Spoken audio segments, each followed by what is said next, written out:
जय श्री कृष्ण। एक संत थे, वृंदावन में रहा करते थे। श्रीमद् भागवत में उनकी बड़ी निष्ठा थी।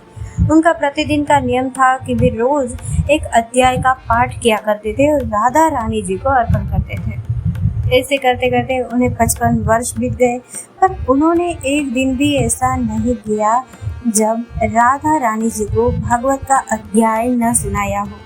एक रोज वे जब पाठ करने बैठे तो उन्हें अक्षर दिखाई ही नहीं दे रहे थे। थोड़ी देर बाद तो वे बिल्कुल भी नहीं पढ़ सके।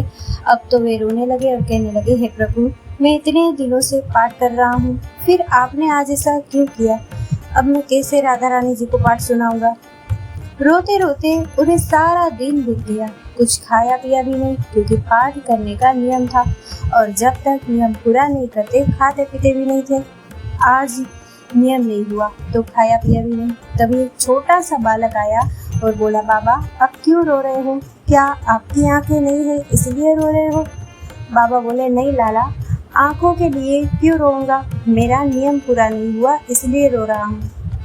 बालक बोला, बाबा मैं आपकी आंखें ठीक कर सकता हूँ, आप ये पट्टी अपनी आंखों पर बांध लीजिए। बाबा ने सोचा, लगता है वृंदावन के किसी वैद्य का लाला है, कोई इलाज जानता होगा। बाबा ने आंखों पर पट्टी बांधी और सो गए। जब सुबह उठे और पट्टी हटाई तो सब कुछ साफ दिखाई दे रहा था।